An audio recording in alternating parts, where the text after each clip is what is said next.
പ്രിയമുള്ളവരെ, അട്ടപ്പാടി ഉൾപ്പെടെയുള്ള പ്രദേശങ്ങളിൽ നിന്നും ആദിവാസികൾ ഉൾപ്പെടെ ദൈനംദിന കാര്യങ്ങൾക്ക് നിത്യേന സഞ്ചരിക്കേണ്ട സംസ്ഥാനത്ത് തന്നെ ഏറ്റവും പ്രധാനപ്പെട്ട ഒരു പാതയാണ് മണ്ണാർക്കാട് ചിന്നത്തടാകം റോഡ്. ഈ റോഡിൻ്റെ ഇപ്പോഴത്തെ ശോചനീയമായ അവസ്ഥ നമുക്ക് എല്ലാവർക്കും അറിയാം.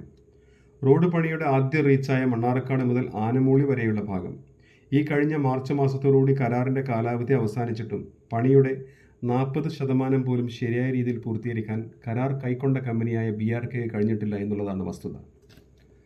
അട്ടപ്പാടി ട്രൈബൽ ഹോസ്പിറ്റലിൽ നിന്നും മണ്ണാർക്കാട് ഗവൺമെൻറ് ഹോസ്പിറ്റലിലേക്കും പാലക്കാട് ജില്ലാ ഹോസ്പിറ്റലിലേക്കും വിവിധ പ്രൈവറ്റ് ഹോസ്പിറ്റലിലേക്കും റഫർ ചെയ്യപ്പെടുന്ന അത്യാസന്ന നിലയിലുള്ള 100 കണക്കിന് രോഗികൾ പോവേണ്ടതും ഈ പാതയിലൂടെയാണെന്ന് നമ്മൾ ഓർക്കണം. അതുപോലെ Mannarkkad Darunnajath higher secondary school, Thenkara government higher secondary school, മണ്ണാർക്കാടിലെ വിവിധങ്ങളായ കോളേജുകൾ, സ്കൂളുകൾ, ഇവിടേക്കുള്ള എല്ലാ വിദ്യാർത്ഥികളും 10,000 വിദ്യാർത്ഥികൾ യാത്ര ചെയ്യുന്നത് ഈ റോഡിലൂടെയാണ്. അതുപോലെ തെങ്കര മുതൽ ആനമൂളി വരെയുള്ള റോഡ് പൊളിച്ചു മാറ്റിയത് കാരണം രൂപപ്പെട്ട രൂക്ഷമായ പൊടിശല്യം സ്ഥിരം യാത്രക്കാരെയും റോഡരികിൽ താമസിക്കുന്ന നാട്ടുകാരെയും കച്ചവടക്കാരെയും രോഗികളാക്കി മാറ്റിയിരിക്കുന്നു. ഈ അവസ്ഥക്കെതിരെ പ്രതികരിക്കേണ്ടത് നമ്മുടെ ഓരോരുത്തരുടെയും ധാർമ്മികമായ ഉത്തരവാദിത്തമാണ്.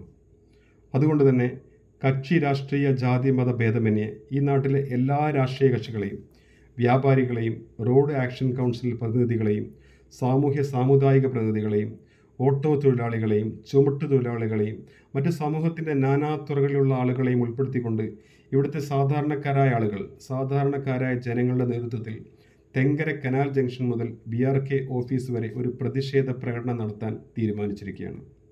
ഈ വരുന്ന 6-ാം തീയതി ചൊവ്വാഴ്ച 5 മണിക്ക് നടത്തപ്പെടുന്ന